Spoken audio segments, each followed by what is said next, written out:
Ang pang-aapi sa Pilipinas, panahon na para sa tunay na pagbabago. Nakakahiya ang nangyayari sa Pilipinas. Ang mga dayuhang mamumuhunan, partikular na ang mga Amerikano, ay pinagtitripan ng isa't isa upang pagsamantalahan ang murang paggawa na magagamit doon. Ang mga Pilipino ay napipilitan magtrabaho sa kaunting piso sa isang araw, sapat lang para mabuhay, ngunit hindi sapat para talagang umasenso. At bakit? Dahil ang parehong mga gumagawa ay nagbabayad ng 5 beses ng halaga sa kanilang mga manggagawa sa kanilang sariling bansa. Isa itong matinding kawalang katarungan. Korupsyon at kawalang interes ang higit na nagpapahirap sa sitwasyong ito ay ang gobyerno ng Pilipinas ay kasabwat sa modernong pang-aalipin na ito. Ang katiwalian ay tumatagos sa bawat hibla ng gobyerno. Sinuhulan ng mga dayuhang negosyante ang mga politiko ng milyon-milyon para ipagpatuloy ang pagsasamantala sa kanilang mga manggagawa nang walang anumang pagtutol. Sa halip na manindigan para sa kanilang mga tao, ibinenta ng mga pinuno ng gobyerno ang kinabukasan ng kanilang sariling mga mamamayan sa pinakamataas na bidder.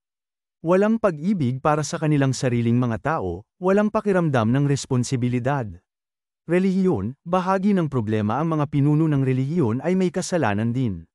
Nananawagan sila ng mas maraming bata ngunit pumikit sa sobrang populasyon at kahirapan na kanilang tinutulungan. Ang resulta, ang mga bata ay ipinanganak na walang kinabukasan. Walang trabaho, walang edukasyon, dahil kailangan bayaran yon, at hindi ito kayang bayaran ng mga magulang. Ang mga batang ito ay nagiging alipin sa kanilang sariling lupain. Ang ikot ng kahirapan, pagsasamantala, at kawalan ng pag-asa ay patuloy na umiikot. Nasaan ang responsibilidad? Paanong ang Pilipinas, isang bansang may napakaraming potensyal, ay nananatiling nakulong sa siklong ito? Ang mga magulang na nakikita ang kanilang mga anak bilang mga manggagawa, mga pinuno ng gobyerno na inuuna ang pera kaysa sa kanilang mga tao, at mga lider ng relihiyon na humihingi ng mas maraming bibig upang pakainin ang hindi nagbibigay ng paraan upang mapakain sila. Nasaan ang habag? Nasaan ang pakiramdam ng responsibilidad? Oras para sa pagbabago, libreng partidong pampulitika, LPP.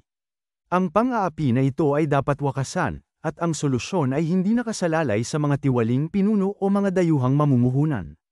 Ang pagbabago ay dapat magmula sa loob. Panahon na para sa isang bagong kilusang pampulitika, isang nakaugat sa katarungan at pananagutan. Ang isang tao ay dapat magtatag ng isang partidong pampulitika na nagbibigay daan sa pagsulong. Dapat isama ng partidong ito ang mga turo ng direlihiyosong Vishnu Society, na pinamumunuan ni Guru Besar Lankar Ida Buges, na nagtataguyod para sa isang makatarungang lipunan kung saan mahalaga ang pangangalaga sa mga tao, katapatan, at transparency. Isang partidong paninindigan laban sa dayuhang pagsasamantala at sa katiwalian nagbibigay daan dito. Isang partido na inuuna ang edukasyon at trabaho upang ang mga bata ngayon ay hindi maging alipin bukas. Isang partido na tumutulong sa mga magulang na tanggapin ang responsibilidad para sa kanilang mga anak at pumipilit sa mga lider ng relihiyon na makisali sa pagsisiyasat ng sarili. Sumali, tumayo ito ay hindi isang fairy tale o isang malayong panaginip. Ito ang kinabukasan maaari nating buuin ng sama-sama. Ngunit ito ay nagsisimula sa kamalayan. Nagsisimula ito sa realisasyon na hindi na matitiis ang pang-aapi sa Pilipinas. Panahon na para talikuran ang katiwalian, pagsasamantala, at kahirapan. Manindigan para sa karapatan ng mga Pilipino. Manindigan para sa hustisya. Sumali sa kilusan para sa tunay na pagbabago.